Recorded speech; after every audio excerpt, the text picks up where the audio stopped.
এই পর্বে আমরা বিফোর ডিলিট ট্রিগার এবং আফটার ডিলিট ট্রিগার দেখব। পূর্বের সিরিজগুলোর মতোই ট্রিগারের কমান্ডগুলো সবই সেম থাকবে, শুধুমাত্র ট্রিগারের মোড যেটা বিফোর ডিলিট আর আফটার ডিলিট এই লাইনটি আমরা শুধুমাত্র চেঞ্জ করব। এখানে আমরা দেখতে পাচ্ছি ক্রিয়েট অর রিপ্লেস ট্রিগার, যেটি আমাদের basic command. Orders before delete এটি হচ্ছে ট্রিগারের নাম। বিফোর ডিলিট এটি আমরা ট্রিগারের মোড সেট করেছি। এই মোডটাই ডিপেন্ড করে অ্যাকচুয়ালি ট্রিগারটা কিভাবে কাজ করবে। অন অর্ডার্স যে টেবিলের উপরে আমরা ট্রিগারটা অ্যাক্টিভেট করতে চাই ফর ইচ রো, প্রত্যেকটি রোর জন্যই। ডিক্লেয়ার, এই ডিক্লেয়ার সেশনে আমরা নেসেসারি ভেরিয়েবল ডিক্লেয়ার করেছি। এখানে প্রয়োজন হলে আমরা নতুন অ্যাড করতে পারবো, কিংবা তোমাদের নিজেদের প্রজেক্টে কিংবা নিজেদের যখন তোমরা সিস্টেম ডিজাইন করবে সেই সিস্টেমের সাপেক্ষেও তোমরা ভেরিয়েবল গুলো কম বেশি হতে পারে। এই সিরিজটি কিংবা এই টিউটোরিয়ালটি জাস্ট একটি স্যাম্পল প্রজেক্ট কিংবা একটা উদাহরণের মাধ্যমে বোঝানো হচ্ছে। মূল টার্গেট হচ্ছে কিভাবে বিফোর ডিলিট ট্রিগার লিখতে হয়। আমরা পিএল স্কুলে বিগিন ব্লক দেখতে পাচ্ছি। আমরা পিএল স্কুলে বিগিন ব্লকে আমরা যে কোডগুলো লিখেছি সেটি হচ্ছে বরাবরের মতোই select user into we created by from drawer. তাতে ভি ক্রিয়েটেড বাই ভেরিয়েবলে আমরা ইউজারের ইনফরমেশনটি রাখবো এবং ভি ক্রিয়েটেড ডেট এই ভেরিয়েবলে আমরা সিস্টেম ডেটটি রাখবো। ওকে, এই দুটি জিনিসই আমরা ডুয়াল থেকে সংগ্রহ করলাম। এবং ভি গ্র্যান্ড টোটাল এটি আমরা নিউ গ্র্যান্ড টোটাল অ্যারে থেকে নিয়ে নিলাম। ভি গ্র্যান্ড টোটাল ভেরিয়েবলটি আমরা দেখতে পাচ্ছি আমরা ডিক্লেয়ার করেছি। এখানে প্ল্যানিং হচ্ছে যখন আমরা কোনো কিছু ডিলিট করতে যাচ্ছি তাহলে সেই ডিলিট করার সময় যে অ্যাকশনটি তৈরি হলো সেখানে নিউ অ্যাকশন কি নিউ ভেরিয়েবল আসলো, সেখান থেকে একমাত্র আমরা যেটা দেখতে পাচ্ছি যে আমরা একটা টেবিল থেকে যখন কোনো ডেটা মুছে দিব তো আমরা প্ল্যানিং করেছি যে আমরা যদি সেখান থেকে মুছে দেওয়ার সময় ডিলিট করার সময় আমরা অর্ডার আইডি, যে অর্ডারটি ডিলিট করা হলো, যে প্রোডাক্টের অর্ডারটি ছিল, এইটার টোটাল গ্র্যান্ড টোটাল কত ছিল এবং এটা কোন ডেটে ডিলিট করা হলো এবং কোন ইউজারের মাধ্যমে ডিলিট করা হলো এবং ডিলিট নামে যে রিমার্কটি সেটি আমরা ডেটাবেজে সেভ করতে চাচ্ছি। তাহলে আমাদের এতটুকুই হচ্ছে প্ল্যানিং। সো এই ক্ষেত্রে যেটা দেখা গেল, তাহলে আমরা নতুন কোনো কিছু আমাদের প্রয়োজন হচ্ছে না। আমরা ডেটাবেজে যেটা পূর্বে ছিল সেটি আমরা রেখে দিতে চাচ্ছি। সো সেই ক্ষেত্রে আমাদের নিউ অ্যারে থেকে যে আমরা ভেরিয়েবলটি এখানে লিখতে চাচ্ছিলাম এটি প্রয়োজন নাই, আমি এটা ডিলিট করে দিচ্ছি। ওকে, তাহলে আমাদের এখানে কাজ হচ্ছে আমরা এখানে ডিক্লেয়ার সেকশনেও যে ভি গ্র্যান্ড টোটাল ভেরিয়েবলটি ডিক্লেয়ার করেছি এটিও তোমরা এক্ষেত্রে এটা ডিলিট করে দিতে পারো, এটির কোনো প্রয়োজন নেই। তাহলে এই প্রজেক্টের প্ল্যানিং হচ্ছে অর্ডার্স অডিট টেবিলে কোনো অর্ডার্স টেবিল থেকে যখন কোনো রো কিংবা অর্ডার আমরা ডিলিট করে দিব সেই ডিলিটটি হবার পূর্বেই বিফোর ডিলিট ট্রিগার সেই রোটি থেকে কিছু মূল্যবান তথ্যকে, যেমন টোটাল কত টাকার বিল ছিল, সেটা কোন প্রোডাক্টের আইডিটা ছিল, অর্ডার নাম্বার কত ছিল এবং কোন ইউজার কাজটি করলো কোন ডেটে এবং এটা যে ডিলিট অপারেশন হলো, এই তথ্য কয়টি সে অডিট টেবিলে অডিটের জন্য রেখে দেবে। ওকে, তাহলে আমরা ব্যাকস্ল্যাশ পর্যন্ত এই ডেটাটা আমি কপি করে নিচ্ছি। সময় বাঁচানোর জন্য আমি জাস্ট কপি পেস্ট করছি। তোমরা যে কাজটি করবে না, তোমরা নিজে থেকে এটা প্র্যাকটিস করবে, তা না হলে তোমাদের এরর কখনো ঠিক হবে না। সো ব্যাকস্ল্যাশ দেওয়ার পরে এন্টার দিলে ট্রিগার ক্রিয়েটেড হবে। তাহলে এখানে আমাদের প্ল্যানিং হচ্ছে বিফোর ডিলিট আমরা কিছু মূল্যবান ইনফরমেশন অডিটে রেখে দিলাম এবং অর্ডার্স টেবিল থেকে তো ওই অর্ডার্স ডিলিট হয়ে যাবে। এখন আমরা আমাদের প্র্যাকটিসের জন্য আফটার ডিলিট কি কাজ করে আমরা সেটা একটা পরিকল্পনা দাঁড় করিয়েছি এখানে। সো অর্ডার্স আফটার ডিলিট এই ট্রিগারটি আমরা নতুন করে ডিজাইন করতে যাচ্ছি। After delete on orders for each row. Okay, that means এখানে আমরা যে ট্রিগারের মোড সিলেক্ট করেছি সেই মোডটি হচ্ছে আফটার ডিলিট, মানে অর্ডার্স টেবিলে যখন ডিলিট অপারেশনটি একজন ইউজার এক্সিকিউট করবে, এক্সিকিউট হওয়ার পূর্বেই বিফোর ডিলিট ট্রিগারটি ফায়ার করবে, যেটি অলরেডি আমরা তৈরি করলাম। এবং এরপরে আমরা কিছু কাজ জব দিয়েছি, টাস্ক দিয়েছি, যেটা হচ্ছে আফটার ডিলিট মোডে কাজ করবে। বাস্তবে যদি প্রয়োজন না থাকে তাহলে একটি টেবিলের মধ্যে 6টি ট্রিগার তৈরি করতে হবে, ব্যাপারটি এরকম না।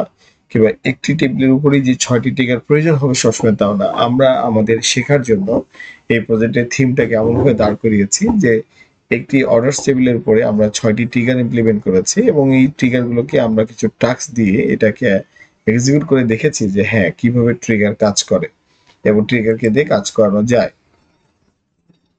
ওকে, এখানে ডিক্লেয়ার সেকশনে আমি কিছু রাখিনি কারণ এখানে ভেরিয়েবল ডিক্লেয়ার প্রয়োজন নাই।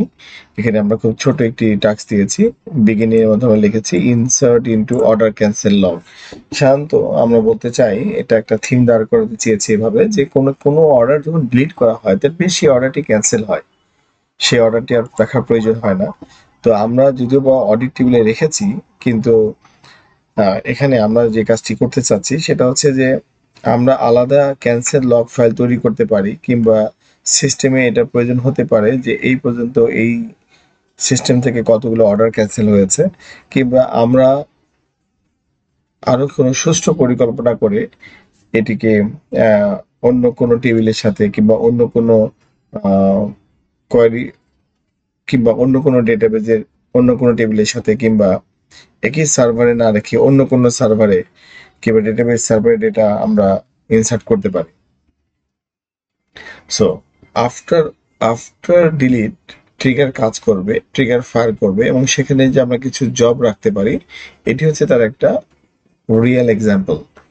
তো আমরা এখানে যে কাজটি করেছি যে সবসময় যে আমাদেরকে অডিট টেবিলেই ডেটা ইনসার্ট করতে হবে সেটা না, আমি এখানে দেখিয়েছি যে আমরা অন্য আরেকটি টেবিলেও ডেটা ইনসার্ট করতে পারি, টেকনিক্যালি যেটা নাম দেওয়া হয়েছে অর্ডার ক্যান্সেল লগ।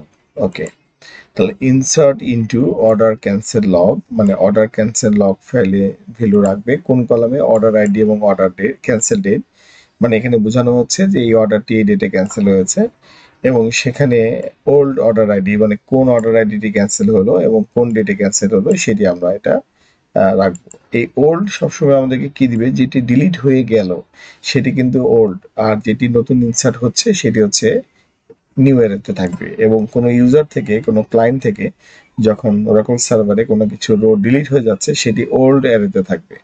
প্রত্যেকটি ইউজারের জন্যই ওরাকল বাই ডিফল্ট সবার জন্য একটি করে ওল্ড এবং এটিকে নিউ ক্রিয়েট করে রাখে এবং সেই ওল্ড এবং নিউ ডেডিকেটেডলি সেই ইউজারের জন্য কাজ করে। তাহলে এখানে আমরা জাস্ট আমাদের এখানে একটা পরিকল্পনা, সেটা হচ্ছে যে আমরা অর্ডার ক্যান্সেল লগে শুধুমাত্র অর্ডার আইডিটা এবং কোন ডেটে ক্যান্সেল করেছে সেটি রাখবো, এবং অডিট টেবিলে আমরা গ্র্যান্ড টোটাল থেকে শুরু করে কিছু যাবতীয় ডাটা রেখেছি। ওকে, দ্যাট মিনস এই ট্রিগারটি প্রমাণ করবে যে আমরা বিফোর ডিলিট এবং আফটার ডিলিট দুটি ট্রিগারকেই একটি টেবিলে ফায়ার করতে পারি, একটি ডেটা ইনসার্ট হওয়ার পূর্বে এবং একটি ডেটা ইনসার্ট হওয়ার পরে। তবে কেন আমরা বিফোর ডিলিট ট্রিগার তৈরি করব অথবা কেন আমরা আফটার ডিলিট ট্রিগার তৈরি করব, বিফোর ডিলিট ট্রিগারে আমরা কি কি ইনফরমেশন রাখবো এবং আফটার ডিলিট ট্রিগারে আমরা কি কি ইনফরমেশন রাখবো, এটি কিন্তু টোটালি ওয়ার্ক এক্সপিরিয়েন্সের উপরে ডিপেন্ড করবে। এটা হচ্ছে লার্নিং টিউটোরিয়াল। আমরা 6টি ট্রিগার একটি টেবিলের উপর ইমপ্লিমেন্ট করতে পেরেছি এবং আমরা 6টি ট্রিগারকে আলাদা আলাদা টাস্ক দিয়েছি। এই টোটাল পরিকল্পনা থেকে, এই টোটাল ডিজাইন থেকে একটা অর্ডার ম্যানেজমেন্ট সিস্টেমের উপরে ধারণা নিয়ে নিজ প্রজেক্টে এই ধারণাটি ইমপ্লিমেন্ট করতে হবে এবং এখানে আরো পরিবর্তনের চেষ্টা করতে হবে, যে আমরা এই লগ ফাইলটা ক্রিয়েট না করে কি অন্য কিছু তৈরি করতে পারতাম, কিংবা আমরা একটি ডেটাবেস সার্ভার থেকে আরেকটি ডেটাবেস সার্ভারে লগ রাখতে পারতাম, কিংবা আমরা যেহেতু অডিট টেবিলে রেখেছি যে এই ডেটাটি ডিলিট হয়ে গেল, তাহলে ক্যান্সেল লগের কোনো পরিবর্তন আছে কি, কিংবা আমরা হয়তো বা এই টেবিলটাকে এই ধরনের পরিকল্পনা করতে পারি যে যে অর্ডারগুলো ক্যান্সেল হয়েছে তাদের কাছে কোনো এসএমএস যেতে পারে কিংবা তাদের কাছে কোনো ইমেল যেতে পারে, সেজন্য আমরা একটা নতুন টেবিল ডিজাইন করতে পারি। সো টোটালটাই ডিপেন্ড করতেছে পরিকল্পনার উপরে যে how data will be manipulated এবং এই ডেটাটাকে আমরা কিভাবে স্টোর করব এবং কি প্রয়োজনে কি কারণে ডেটা রাখবো। সো এই ট্রিগার হচ্ছে একটা one kind of store procedure. এটা আমাদেরকে এটা প্রুফ করলো যে আমরা ক্লায়েন্ট মেমোরি থেকে কিংবা ইউজার এন্ড থেকে সবগুলো কাজ না করেও, সবগুলো ডেটা ইনসার্ট না করেও আমরা সার্ভার সাইডে ডেটা ম্যানিপুলেট করতে পারছি, অ্যারিথমেটিক অপারেশন এক্সিকিউট করতে পারছি এবং ডেটা ইনসার্ট, আপডেট এবং ডিলিটের মতো কাজও আমরা সার্ভার সাইড থেকে করতে পারছি। সো এটা ডেটাবেস সিস্টেমটাকে চূড়ান্তভাবে অপটিমাইজ করে এবং এটা একটা অপটিমাইজ সিস্টেম। সো আমরা এখন একটা অর্ডার ডিলিট এবং ক্যান্সেল করে দেখব। সো আমরা আবার একটু আমাদের সিস্টেম থেকে আমাদের ডেটাটাকে একটু দেখে নিই। যেমন সিলেক্ট স্টার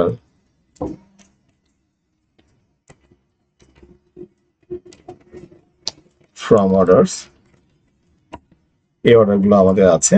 সো আমি যদি একটু 3 নম্বর অর্ডারটাকে ডিলিট করতে চাই তাহলে আমরা লিখবো ডিলিট। আমরা একটু স্ক্রিনটা ক্লিয়ার করে নিই, clear screen. Okay, delete from orders where order underscore id equal to 3. That means আমি 3 নম্বর অর্ডারটি ডিলিট করতে চাই। তাহলে এখানে আমি এক্সপেক্ট করতেছি আমার বিফোর ডিলিট এবং আফটার ডিলিট ট্রিগারটি কাজ করবে। ওকে, কাজ করেছে কিনা দেখার জন্য আমি প্রথমে যে কাজটি করব সেটা হচ্ছে select star from orders audit, এই টেবিলে যাব।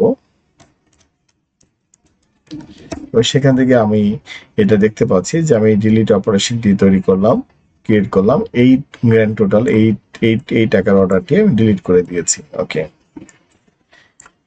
এর আগে আমি এই অর্ডার আইডিটার উপরে একটি আপডেট অপারেশনও করেছিলাম এবং এই অর্ডার আইডিটার উপরে আমি যে ইনসার্টও করেছিলাম সেটি লগ ফাইলে আছে। ওকে, এখন আমি এটা ক্যান্সেল লগ ফাইলেও যে দেখতে চাচ্ছি যে সেখানেও আমার এই ডাটাটি আছে কিনা। দ্যাট মিনস আমি বিভিন্ন টেবিলে কিন্তু ডাটা ইনসার্ট করতে পারছি, ডাটা রাখতে পারছি। Select star from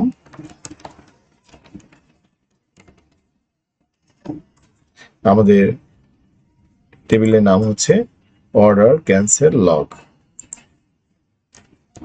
order cancel log. এই টিউটোরিয়ালটি বৈশিষ্ট্য হচ্ছে তোমরা যদি সবগুলো একসাথে না দেখো তাহলে কিন্তু কখনোই কোনো অবস্থাতেই এই সিরিজটাকে ধরতে পারবে না। এটা সবগুলো পার্ট একসাথে সেম ডিজাইনে, সেম কনসেপ্টে বুঝে আসতে হবে। তো আমরা দেখতে পাচ্ছি যে আমাদের ক্যান্সেল 3 নম্বর অর্ডারটি যে আমরা ক্যান্সেল করা হয়েছে এই ডেটে, সেই ডেটটি সহ এটি এখানে রয়েছে। তাহলে আমরা এই পরপর এই টিউটোরিয়ালগুলোতে আমরা যে বিষয়গুলো লার্ন করলাম সেটি হচ্ছে টোটাল 6টি মোডের ট্রিগার। তো একটি হচ্ছে বিফোর ইনসার্ট ট্রিগার, তারপরটি হচ্ছে আফটার ইনসার্ট ট্রিগার, তারপরটি হচ্ছে বিফোর আপডেট ট্রিগার, তারপরটি হচ্ছে আফটার আপডেট ট্রিগার, তারপরটি হচ্ছে বিফোর ডিলিট ট্রিগার এবং তারপরটি হচ্ছে আফটার ডিলিট ট্রিগার। ওকে, এবং টোটাল আমরা যে কয়টি টেবিল ব্যবহার করেছি, ডেটাবেস টেবিল ব্যবহার করছি, তার মধ্যে হচ্ছে প্রোডাক্টস টেবিল যেখানে আমাদের প্রোডাক্টের ইনফরমেশন থাকবে, অর্ডারস টেবিল যেখানে আমাদের অর্ডার রিলেটেড ইনফরমেশন থাকবে, অর্ডার ক্যান্সেল লগ যে অর্ডারগুলো ক্যান্সেল হলে আমাদের একটি পরিকল্পনা হচ্ছে এই ক্যান্সেলগুলো আমরা এখানে আলাদাভাবে রাখবো, এবং অর্ডারস অডিট এবং এখানে আমরা অডিটের জন্য ডেটাগুলো রাখবো। অ্যাকচুয়ালি একটা ডেটাবেসে কোন টেবিল কেন থাকবে এবং এই টেবিলগুলোতে এই ডেটাগুলোকে কি কাজে ব্যবহার করা হবে, ডেটার রিডান্ডেন্সি কমিয়ে ইন্টিগ্রিটি ডেভেলপ করে ডেটার অথেন্টিসিটি এবং ডেটার সিকিউরিটি মানে বাড়িয়ে এই ডেটা ম্যানেজমেন্টটাই হচ্ছে একজন পারফেক্ট ডিবের মূল কাজ। সো আমরা এখানে এই পর্বে এই টিউটোরিয়ালে শুধুমাত্র ফোকাস করেছি যে কিভাবে ট্রিগার কাজ করে এবং কিভাবে স্টোর প্রসিডিওরকে আমরা PL/SQL ব্লকের মাধ্যমে কাজ করাতে পারি এবং কিছু কাজ ক্লায়েন্ট সাইডে এবং কিছু কাজ সার্ভার সাইডে আমরা করাতে পারি। এটি ছিল আমাদের টিউটোরিয়ালের মূল লক্ষ্য। বা রিমেনিং কনসেপ্টগুলোকে আমরা ডেটা ইন্টিগ্রিটি এবং ডেটা সিকিউরিটি কনসেপ্টগুলোকে আমরা অন্য টিউটোরিয়ালের মাধ্যমে প্রকাশ করব।